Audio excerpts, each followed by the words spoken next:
Aku duduk di spray kasar yang menutupi lembaran karton yang kujadikan alas tidur dan memandang sekelilingku.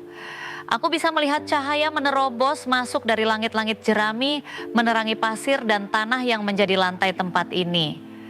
Di luar jendelaku tampaklah kakus yang sebenarnya hanya ungkapan halus bagi area dengan lubang-lubang di tanah yang berfungsi sebagai toilet. Di kejauhan bisa kulihat seekor unta melintasi bukit-bukit pasir sambil terangguk-angguk. Sementara memperhatikan pemandangan di sekitarku, aku hampir tertawa saat berpikir bagaimana aku bisa sampai berada di sini. Di sini adalah perkemahan jauh di tengah padang pasir Oman, salah satu dari sekian banyak tempat eksotis dan terpencil yang kukunjungi bersama suamiku sebagai bagian dari perjalanan keliling dunia selama 6 bulan yang kami putuskan tahun lalu. Sementara menjalani kehidupan nyaman di New York City, kami rindu berpetualang dan menanggalkan kemampuan memprediksi hidup kami dengan bepergian dari satu negeri ke negeri lain tanpa membuat rencana perjalanan. Sebelum melakukan perjalanan ini, aku bukanlah jenis orang yang mudah berubah pikiran begitu saja atau bersikap spontan. Yang jelas, aku menghargai rutinitas dan stabilitas, serta sering menghindari situasi yang akan membuatku merasa tak nyaman atau berbeda dengan hal-hal yang sudah terbiasa kulakukan. Menyetujui perjalanan selama 6 bulan ini merupakan salah satu dorongan mendadak yang pernah kuturuti. Meskipun ini jelas bukan karakterku, suara kecil dalam diriku terus saja berbisik, pergi saja. Maka kami pun pergi. Sebelum perjalanan yang satu ini, aku sering bepergian, namun ke negara-negara berkembang tempatku bisa menginap di hotel bergaya. Barat lengkap dengan segala kenyamanan seperti di rumah. Mengunjungi tempat-tempat seperti di Timur Tengah, Afrika, dan Asia membuatku terkaget-kaget karena guncangan kultur. Tiba-tiba saja aku tinggal di tempat-tempat dengan listrik terbatas atau tanpa listrik, toilet jongkok, dan mandi tanpa air hangat. Pilihan makanan sering kali terbatas sesuai makanan setempat, sedangkan di banyak tempat yang mereka sebut naik taksi adalah menumpang di bak pickup. Bahkan saat suhu udara meningkat melebihi 37 derajat pun AC tergolong kemewahan yang tak terjangkau.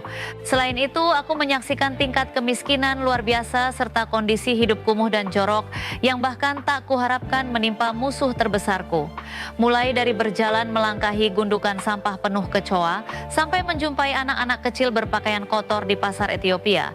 Dengan wajah dikerumuni lalat, perjalanan ini telah membuka mataku sehingga bisa melihat keadaan sangat mengenaskan yang terpaksa dialami begitu banyak orang di dunia ini. Aku melihat kondisi kehidupan yang bahkan tak dapat kubayangkan seandainya tidak menyaksikannya sendiri. Berada di tempat-tempat ini dan melihat semua itu benar-benar merupakan pengalaman yang mengguncang. Namun, andai kata aku dulu tidak mengalahkan rasa tak nyamanku, aku akan kehilangan beberapa pengalaman luar biasa dalam perjalanan ini yang mengajariku berbagai pelajaran yang takkan pernah kulupakan. Di sebuah desa di Mesir, aku melihat beberapa kelompok perempuan yang mengasuh anak-anak orang lain dan seringkali bahkan tidak berkerabat dengan mereka. Di desa ini dan di banyak belahan dunia bukan barat, semangat komunitas sangatlah nyata. Warga desa saling menjaga dan bila perlu membantu keluarga lain tanpa mengharapkan balasan apapun. Aku tersentuh melihat tanggung jawab yang mereka rasakan satu sama lain dan bisa merasakan kasih sayang yang memancar ke seluruh desa. Di banyak tempat yang kami kunjungi, orang-orang nyaris tidak bisa berbahasa Inggris, sehingga sangat menyulitkan ketika kami meminta petunjuk atau bantuan. Tidak jarang aku merasa frustrasi dan ada kalanya bahkan takut kalau kami tersesat atau jauh dari tempat tujuan kami. Merasa begitu ragu di negeri asing adalah pengalaman yang sangat tidak nyaman. Di saat-saat seperti itulah aku sangat merasa kehilangan koneksi internet di ujung jemariku supaya Google Maps dapat memandu arah. Namun, justru di saat-saat bingung seperti inilah orang-orang yang sama sekali tidak kami kenal mau bersusah payah membantu kami. Ada kalanya bahkan rela berbuat apa saja. Contohnya di Namibia ban mobil kami kempis dan tanpa ban serep di tengah daerah terpencil yang jaraknya ratusan kilometer dari peradaban. Kami beruntung bisa berjumpa dengan dua nelayan yang nyaris tidak bisa berbahasa Inggris namun tahu bahwa kami membutuhkan bantuan begitu mereka melihat ban kempis kami. Kedua orang ini menghabiskan waktu lebih dari 2 jam di tengah terpaan sinar matahari terik berusaha menambal lubang yang membuat ban itu bocor. Ketika usaha mereka tidak berhasil, salah satu dari mereka meminjamkan ban serep miliknya dan mengantar kami sejauh 4 jam perjalanan ke kota terdekat tempat kami bisa membeli ban baru.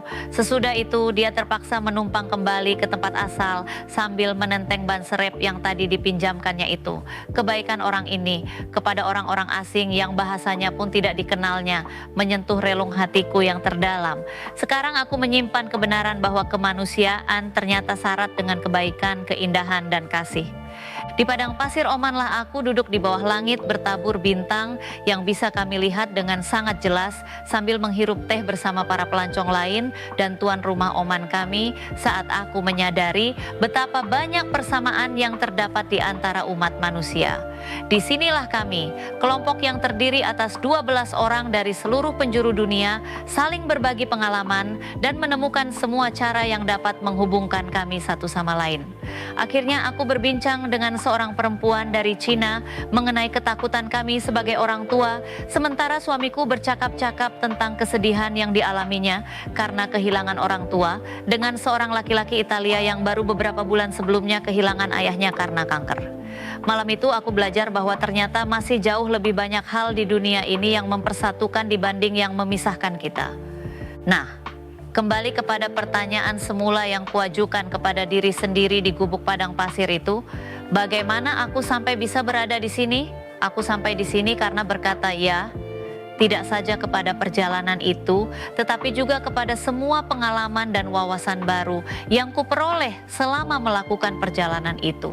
Aku sampai di sini dengan mendorong diri mengalami dunia dan kemanusiaan yang takkan pernah bisa kudapatkan seandainya aku enggan merasa tak nyaman. Memberikan kebebasan kepada diri sendiri untuk menembus batas kita sendiri merupakan salah satu karunia terbesar yang bisa kita berikan kepada jiwa kita. Sebisakah sebuah perjalanan mengubah kita? Jawabannya ada dalam langkah-langkah kita yang memutuskan untuk mengambil risiko, mengeksplorasi yang baru, dan membuka diri terhadap pengalaman yang belum pernah kita bayangkan sebelumnya. Dalam perjalanan ini, menyadari bahwa hanya dengan mengucapkan ya kepada takdir yang belum terpahami, menemukan kekayaan yang tak ternilai dalam keberanian dan keindahan yang tersembunyi di balik kenyamanan yang dulu dikenal. Jadi, mari kita buka pintu menuju dunia yang lebih luas, mari kita bergandengan tangan dan menjelajahi perjalanan yang belum terjamah. Bersama, kita bisa menciptakan pengalaman yang tak terlupakan dan melampaui batas-batas yang kita pikirkan. Jangan lupa untuk berlangganan dan bagikan pengalamanmu dalam komentar di bawah. Satu langkah kecil bisa menjadi awal dari petualangan yang tak terlupakan. Terima kasih telah menyaksikan. Sampai jumpa di perjalanan selanjutnya.